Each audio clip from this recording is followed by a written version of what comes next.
The Trap Set will always be available for free, but we rely on donations from our listeners. Please visit our website at thetrapset.net and click donate. Subscribe to our show on iTunes, and if you enjoy what you hear, give us a review.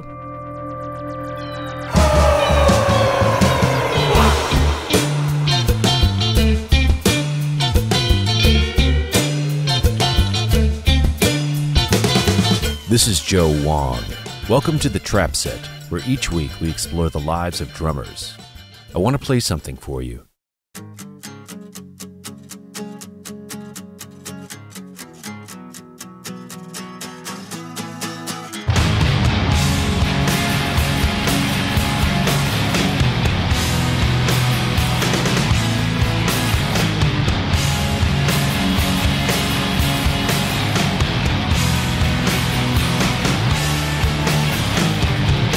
You're hearing Sergeant Politeness by Failure, featuring my guest, Kellii Scott, on drums.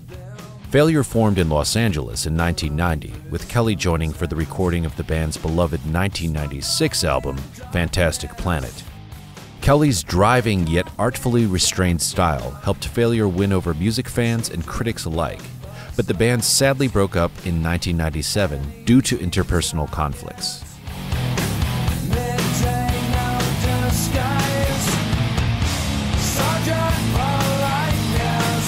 Despite a deepening drug addiction, Kellii stayed busy with bands such as Veruca Salt and Blinker the Star, while also acting as the in-house drummer for pop Uber producer Linda Perry. Now sober, Kellii has reunited with Failure, and the band released another well-received album, The Heart is a Monster, last year.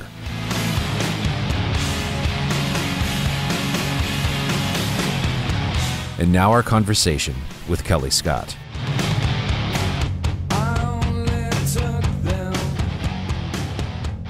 I grew up a little bit of everywhere. My father was in the military. Which branch? Navy, submarines, nuclear subs. Wow. So I was born in San Diego.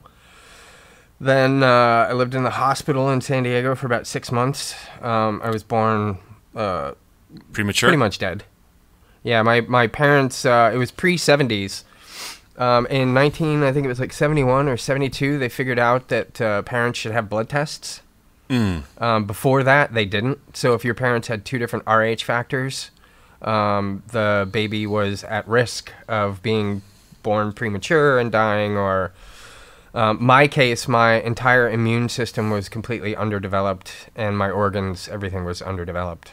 So you lived in like a tent or neonatal intensive care unit. NICU? Yeah, for 6 months. Were you in an enclosure? Yeah. Yeah. Yeah, completely shut off from the outside world. Do you ever think about that? I do in terms of my relationship to other people. Sometimes I feel a little bit sort of not necessarily cut off, but unfazed emotionally by a lot of the things that other people seem to be like really set back in life by. Give me an example. My music career. Okay. I can't think of too many people that would stick with something for 28 years, and I actually didn't really start making a living at it until maybe 3 years ago. Is that right? Yeah. So what were you doing for the first 25 years? Living on people's couches, moving around, being sort of learning how to survive and be semi-destitute.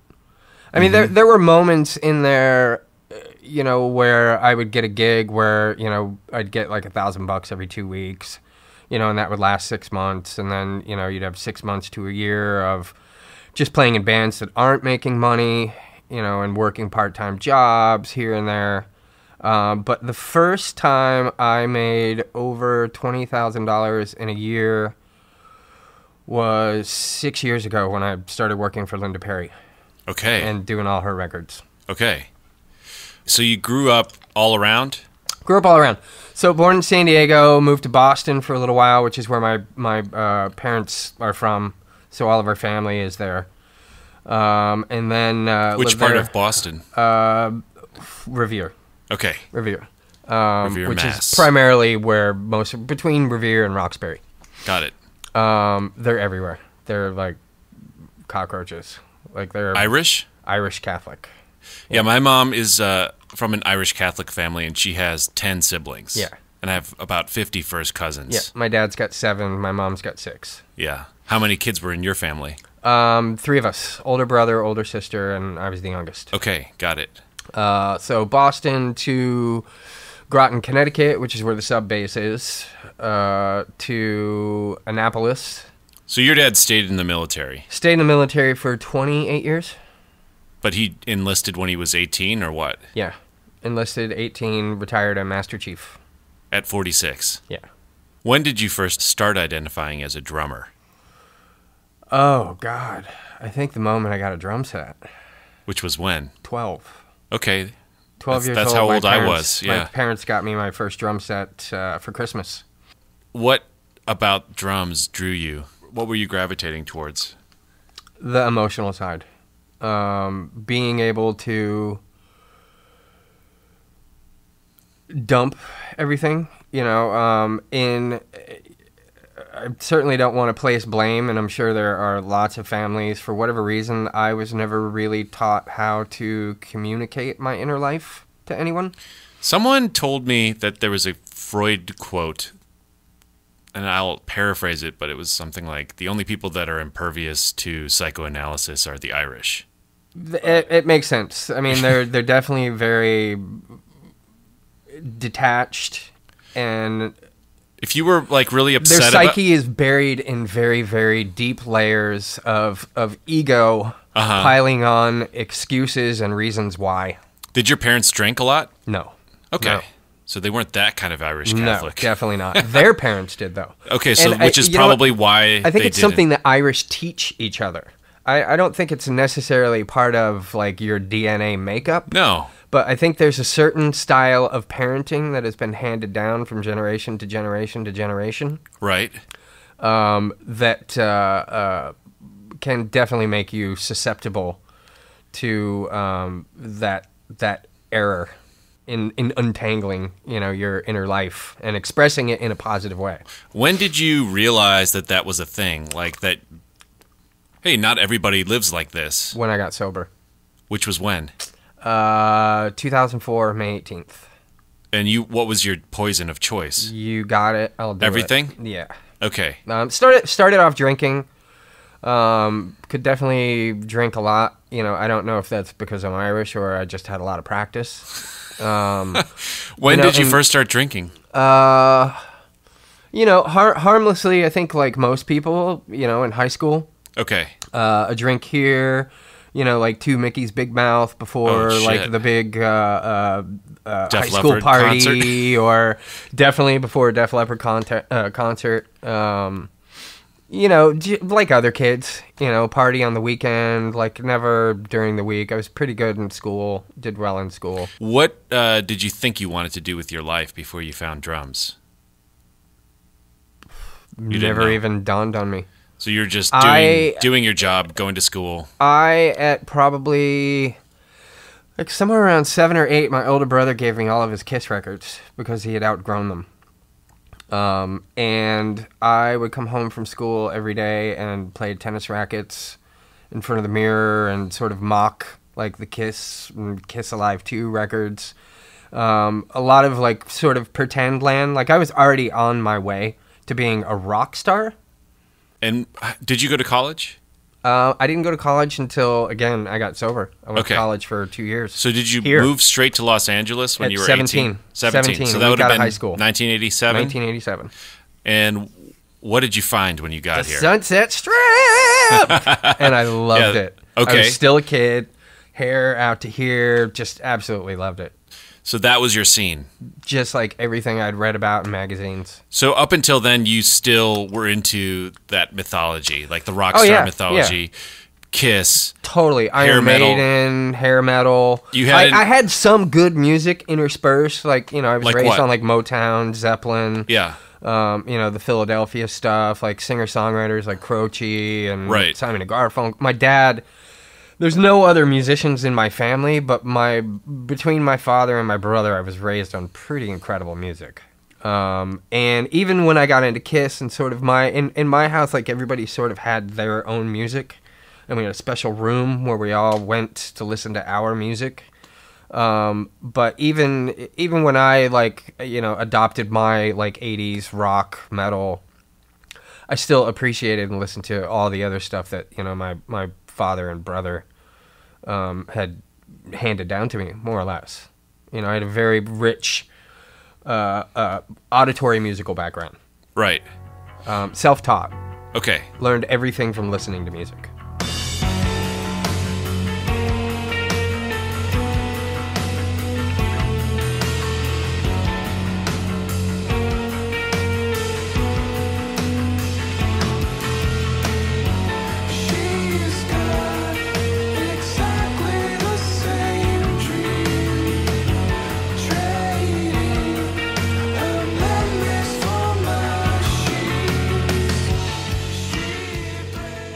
This episode of The Trap Set is brought to you in part by Collectivo Coffee, handmade coffee since 1993. Check them out online at collectivo.com.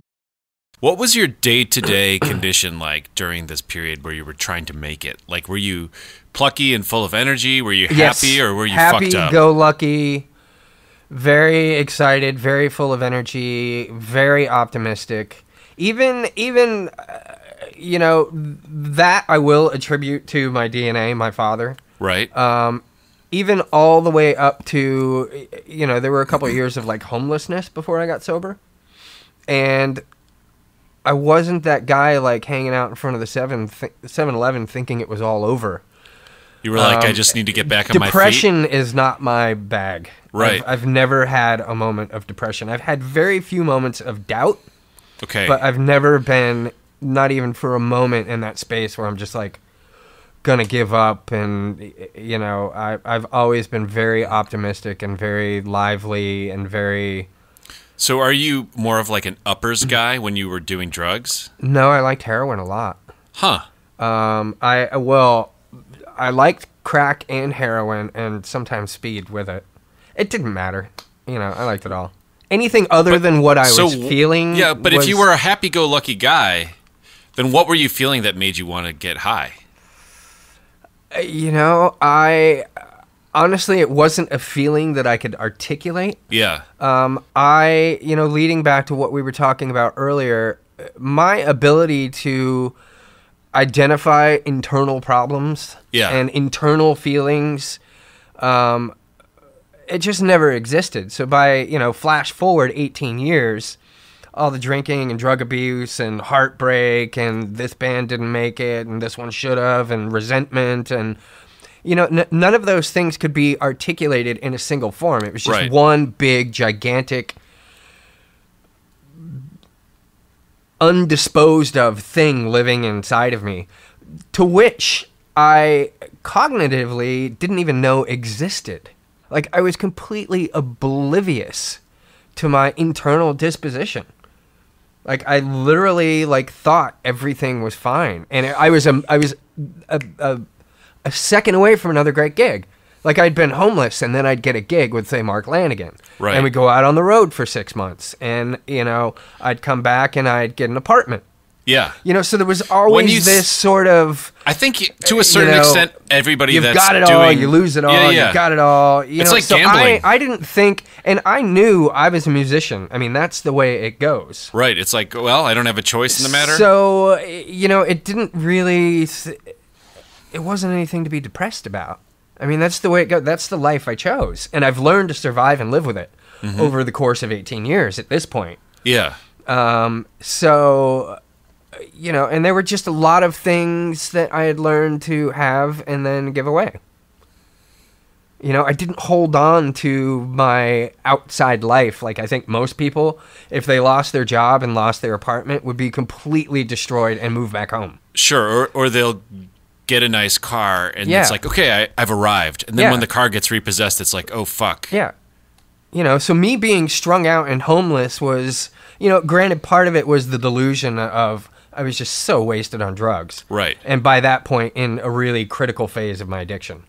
But it never dawned on me that Where did you sleep when you were homeless? Maybe your front porch, parks. You Okay. know, sometimes So I would sleep at a friend's house. It had gotten beyond a point where, like, your friends were like, yeah, I can't help you anymore. No, actually, I had decided that my friends couldn't help me. Okay. I luckily, because of sort of my ability to detach from everything, when things really started to get bad, I stopped talking to people. So people didn't know how fucked up it No, was for you. No, I would say there was probably maybe 0.1% of the hundreds of people in my life that actually knew how bad I was. The first time, there were a couple friends that reached out and they were like, dude, you need help. And they set me up with the MAP program. And this was, again, leading back to the Mark Lanegan. I was also in this band Enemy with Troy from Queens and Failure. And they had brought me down there and they're like, okay, well, we don't have a bed in rehab, so you're going to have to wait 2 weeks. And in that 2 weeks, I got this gig. So Enemy and Mark Lanegan went over to Europe and we toured and everything was fine again. You know, I haven't gone through that experience, but the thing that I wonder is, like, how do you reconcile the concept that, you know, things happen for a reason, the universe has some sort of order to it, there are no coincidences, and then how do you reconcile that with, okay, taking personal responsibility in places that you haven't before? How do those things coexist? Well, like destiny and personal decision making. When I went to, I couldn't have answered that question before I got sober. Right. I mean, there were lots of questions I couldn't answer before I got sober. I literally came here really, really young, and I wrote my personal instruction book on how to live life, and pretty much every single thing in it was completely wrong. You know, the things I gained from my parents and their structure and stability were right, but I didn't appreciate those things, so I decided that I was going to live my life contrary to that, because I wanted something different than what they wanted. Right. And when I got sober, one of the first things, I went to rehab. I didn't know what rehab was. I'd never tried to get sober before. It was a completely new thing to me. And one of the first things that my counselor, this guy, he happened to be a musician. They thought it would be a good idea to put me with him. It was this guy named Carlos, bass player, mind-blowing bass player, session guy. And he asked me the question we were talking about earlier, who are you? And I said, musician. And he was like, no, dude, that's not who you are. That's what you do. And I burst into tears. Like, literally, the script I had written for myself my entire life was based on that. Yeah. I was a musician. And everything I'd done, every decision, the way you saw me, the way I saw me, like, literally everything in my life was taken away from me at that moment. I had the clarity to see it, and all of a sudden the walls came down, and I literally burst into tears in front of a grown man for probably 15 minutes of uncontrollable sobbing. You know, and this guy who I didn't know, I didn't know anything about him. You know, he just looked at me and he's like, I know who you are. I know what you're going through. You know, you can talk to me. And because of that, I was able to rebuild from a place of, you're the one who got yourself to this place. All of your decisions, everything you think you know, is what led you here. So everything you think you know is horrible. You have to throw it away. Yeah. You literally have to throw it in the garbage because it doesn't work. Logically, you've been living your life with your own rules and your own ideas, and that's what got you here.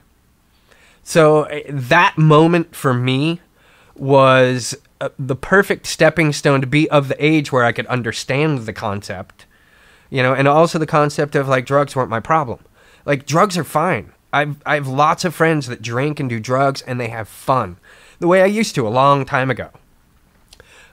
They just weren't for me. I wasn't doing it to have fun. You weren't wired to be able to do it for fun. No. I mean, Yeah. I wanted to do it to, like, feel something different. You Yeah. know, and that's the beauty of drugs and alcohol. They're supposed to make you feel different. That's the only thing they do. I thought that they were creating something. Like when you're playing drums, like, you feel cute sure. girl over there. Yeah. I'm gonna have a drink, Now I feel comfortable to go talk to the cute girl. I get the cute girl, and it becomes a reflex. Right. Eventually, like, I'm drinking before I even run into the cute girl. Right. Just in case you run into a cute girl. There are lots of other things. Yeah. You know, it oddly enough, I mean, naively, it became a reflex at a really young age. It made me feel comfortable with a lot of uneasy situations. And I just kept on going with it. My life was an uneasy situation. You know, so it made sense that I would smoke pot or drink, or, you know, eventually the drugs had to get harder to quiet the amount of pain that I wasn't able to get rid of.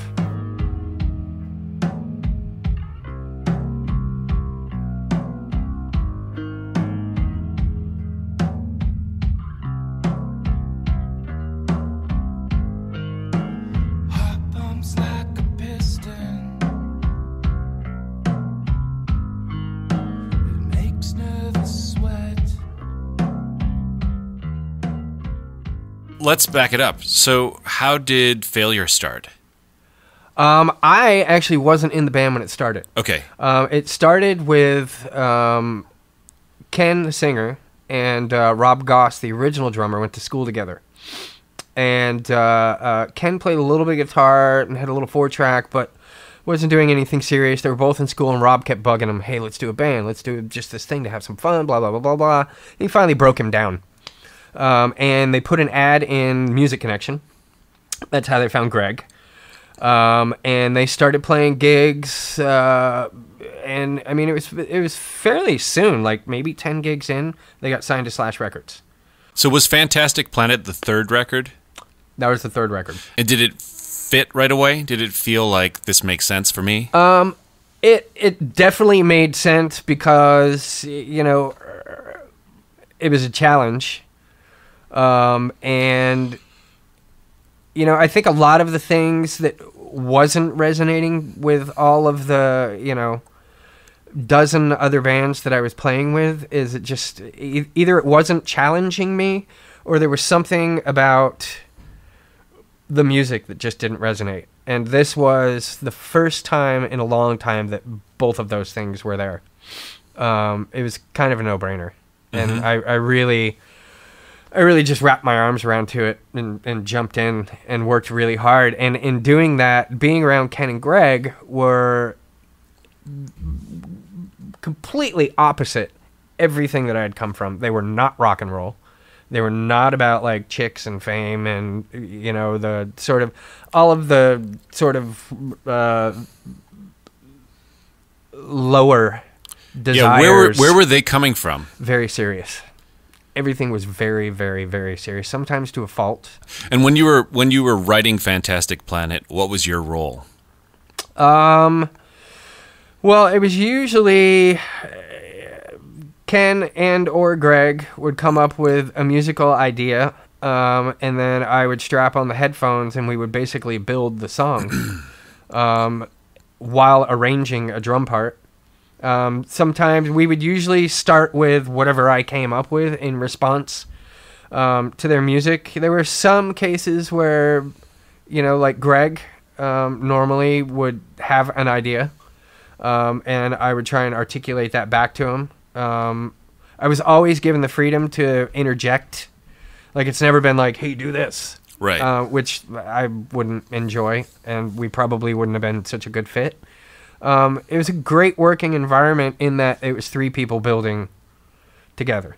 And when the album came out, did you feel excited? Were you proud of it? I felt very excited. Yeah. I felt I had done something way beyond. I remember saying to people, like if I died right now, like, it was all worth it. It was all complete. Like, this is the perfect snapshot of my entire life up until this point. I was very, very proud of it. And the response was great. The response was super, super great. The correct response.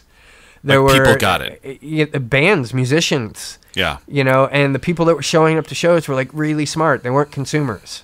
Not that I have anything against consumers. It takes both. I welcome consumers. Were there enough consumers? Gratification when you're out on tour and you play a show and then you can sit down and talk to people who are, like, really bright and can articulate the same sort of language that you articulate what you're doing, and you feel really appreciated and understood.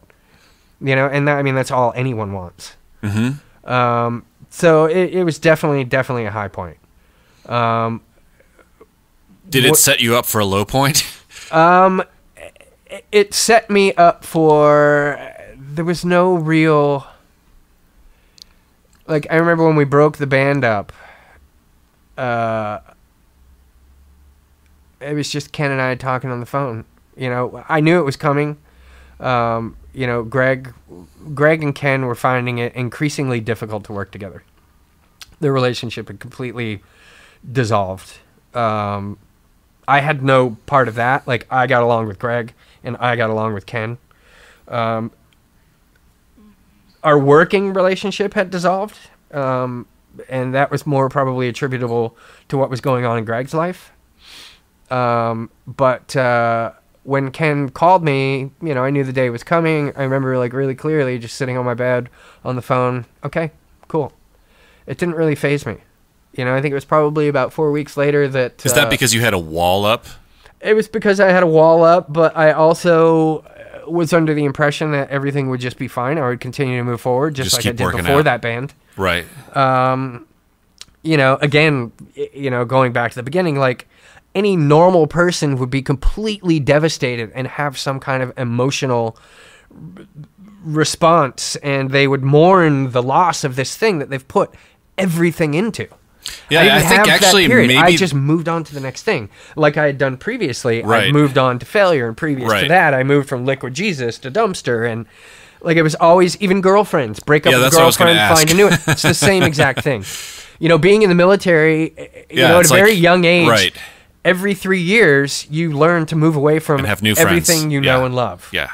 And I remember distinctly, like, being like 5-6 years old, the first and last time I cried about moving and having to say goodbye to my school and all my friends. My dad was just like, that's just how it is. Like, this is what I do. Like, every 3 years we're going to have to move, and it's going to be the same way. Yeah. So from that point on, I built relationships knowing that there was an end to it. Mm-hmm. In one respect, I wasn't able to sort of hold on to those relationships and have, like, I see a lot of people have a story throughout their lives and people that they're still in contact with. But in the other respect, I learned to enjoy and get out of those relationships everything that I possibly could before the time is up. Right. And if the relationships weren't going all that great, there was always an out. Yeah. I was never going to get hurt. I could always get out of this, before things get, like, really heavy and personal. So that was part of it, too. I mean, years of those kinds of relationships undealt with are, the residue builds up. It builds up.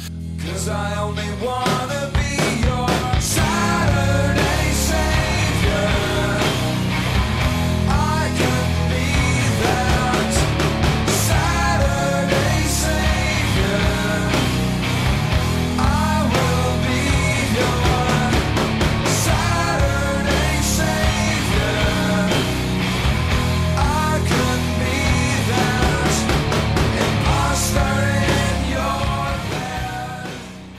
Today's episode of The Trap Set is brought to you in part by our friends at Astral Plane Recordings. Check out their latest release, the excellent Zookeeper EP by Chance, along with their entire catalog at astralplanerecordings.com. I'm assuming that once you got sober, that's when you were kind of more open to perhaps delving into relationships that weren't so Part finite. of getting sober is delving back into those things that, like, created you, the things you never dealt with. You have to go back through your life, and you have to make, sometimes in a personal amends to people that you have hurt, but also an amends to yourself in, following the line of thinking, everything I think I know got me to this point. I've got to change everything.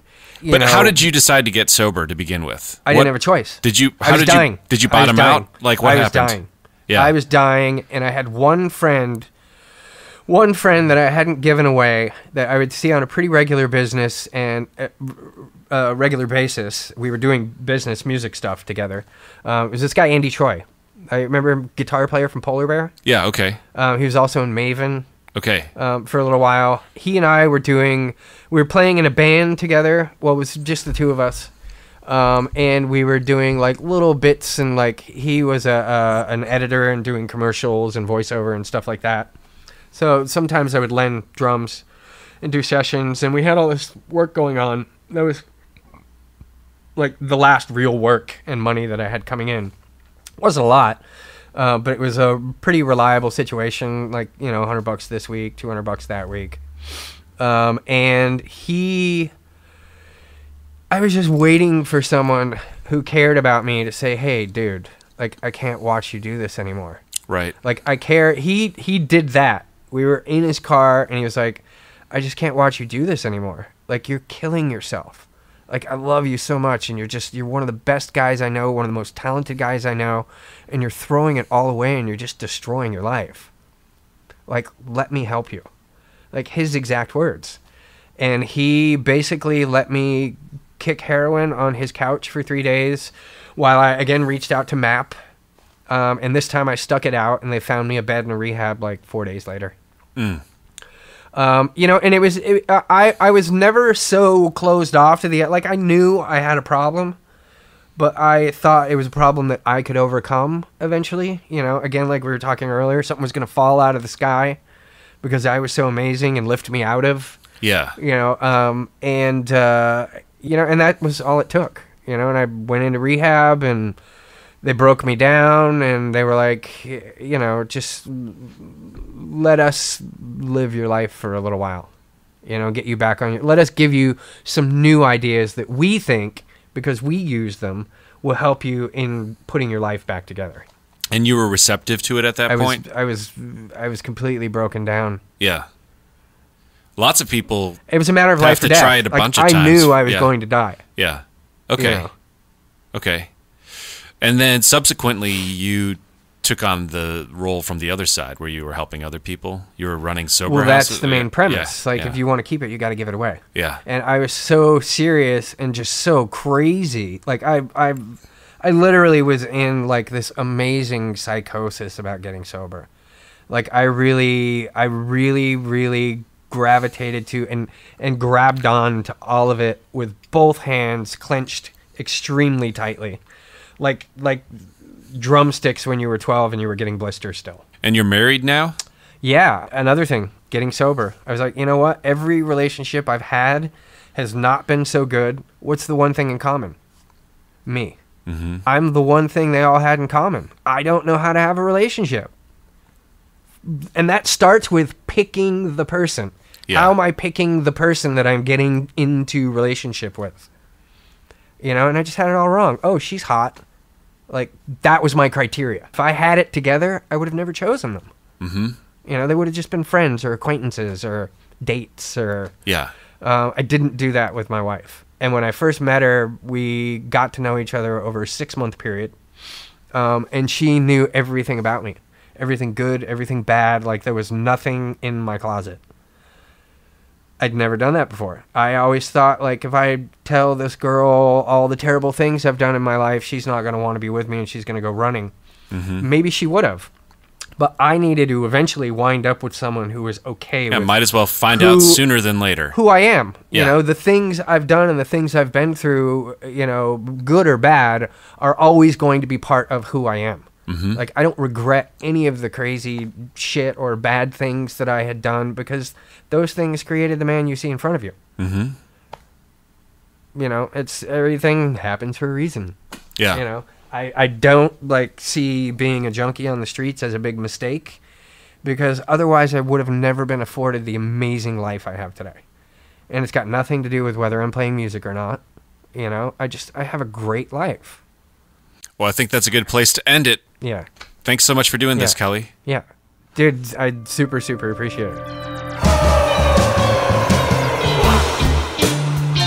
The Trap Set is produced by me, Joe Wong, along with Chris Karwowski, who also edits the program. Follow us on Twitter, Instagram, and Facebook at The Trap Set, and visit our website, thetrapset.net, to subscribe to our show for free. If you enjoyed what you heard today, please donate to our show. If If you can't afford to donate, please tell a friend and give us a good rating on iTunes. Send your feedback and guest requests to thetrapset@gmail.com.